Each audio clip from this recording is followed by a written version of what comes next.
Morning, students. In previous lecture, we had discussed about the structural part of the muscle and the fine structure of sarcomere. We have discussed, and in the sarcomere, we discussed about actin, myosin, tropomyosin, troponin, and the structural protein of Z line, M line, and A vein. Today, we will discuss about the mechanism of muscle contraction. How the muscle is contract and relax. It is the topic of today's lecture. Myself, Dr. Ashok Kumar Siroya, Department of Zoology, SPC Government College, Ajmer.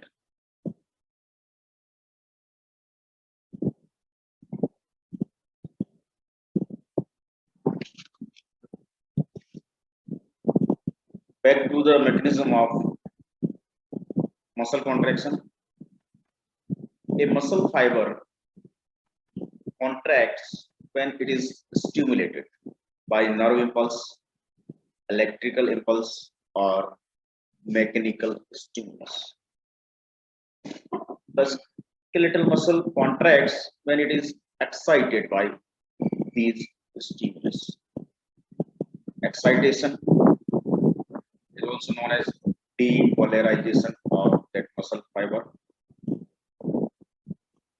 which cause development of action potential in the muscle fiber. This is an electrical phenomenon. The axial potential travels along the muscle fiber and through a sequence of events causes muscle contraction. This is a mechanical phenomenon. So the muscle contraction involve two types of phenomena. First is electrical phenomena and second one is mechanical phenomena. These two phenomena are linked together by release of calcium ion. Therefore, the process by which depolarization of muscle fiber initiated contraction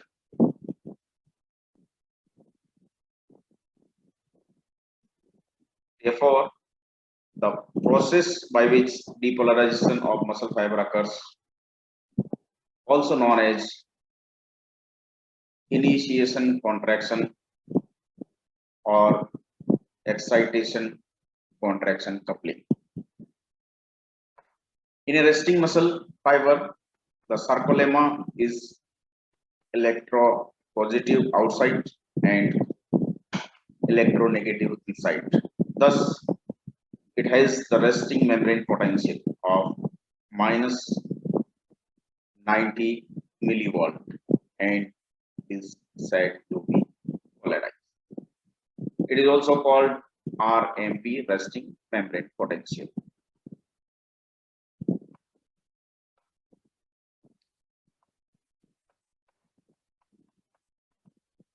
The skeletal muscles are supplied by large medullated nerve fibers originated from motor neurons of spinal cord. These nerve fibers innervate the voluntary muscles by neuromuscular junction.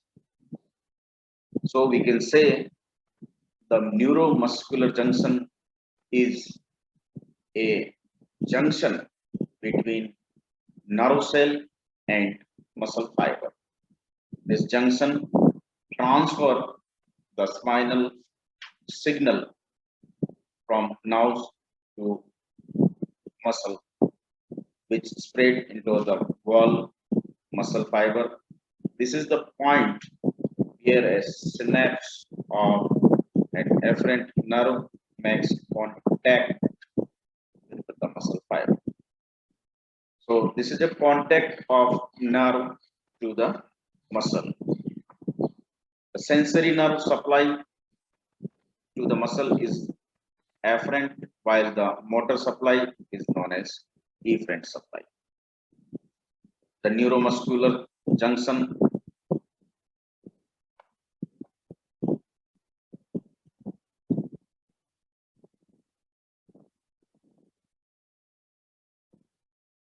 in this neuromuscular junction, the nerve synaptic knob rests over the plasma membrane or sarcoplasma of muscle fiber, which is known as end plate. The synaptic cleft of about 2 to 300 angstrom width, also found between axon terminal and muscle fibers. Axon terminal buttons or knobs contains numerous synaptic vesicles having acetylcholine as an excitatory transmitter. Here we can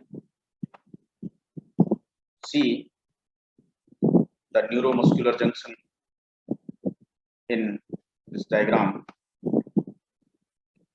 This is the axon knob, and this is the muscle fibers motor end plate, and in between knob and this end plate, the space found known as synaptic cleft. When nerve impulse approaches to the motor neuron axon, the synaptic vesicles release some neurotransmitter like acetylcholine, and the neurotransmitter is absorbed by motor end plate of the muscle fiber membrane, and it reaches to the other part of muscle fiber membrane. The neuromuscular junctions, as we can see in this animation, the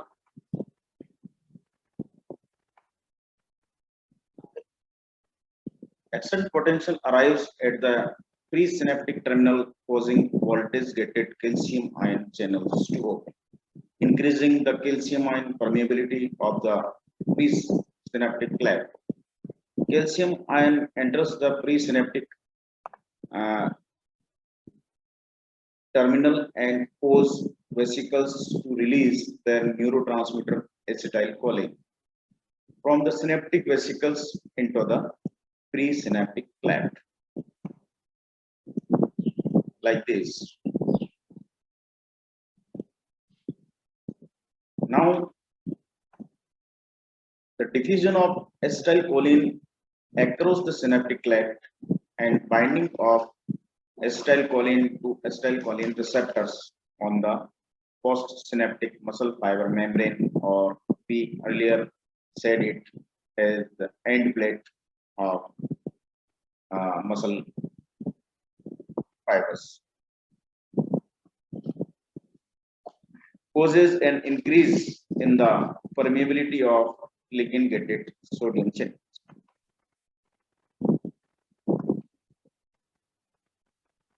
Synaptic cleft now filled with acetylcholine. The acetylcholine attached to the end plate receptors, and these end plate receptors take these receptors into the muscular system.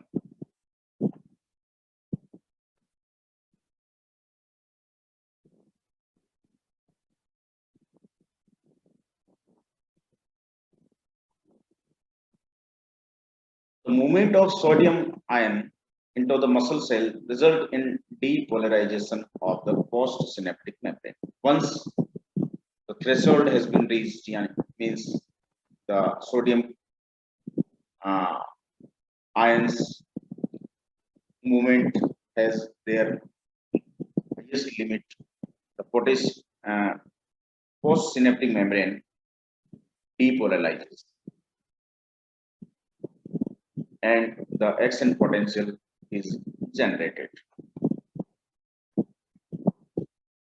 and propagated towards the other part of the muscle cell membrane, like this.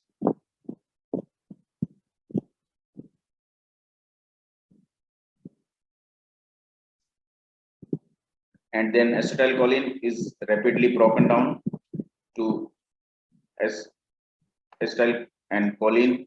Choline is reabsorbed and by the presynaptic terminals and combined with acetic acid to form more acetylcholine, which enters the synaptic vesicles.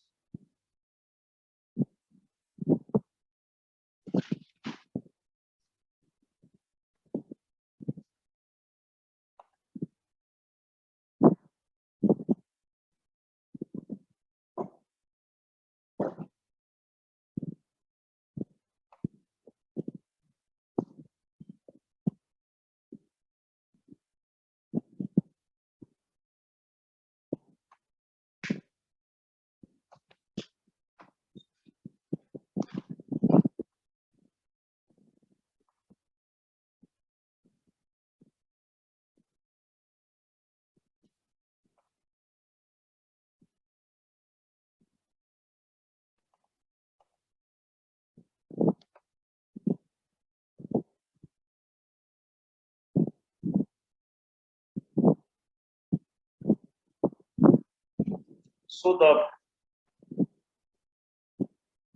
action potential is generated and propagated by the neurons and neuron attached to the neuromuscular junction. So the via neuromuscular junction, neuron send their impulse or electrical signals to the muscles and action potential generated. In next class, we will discuss about different mechanism of muscle contraction.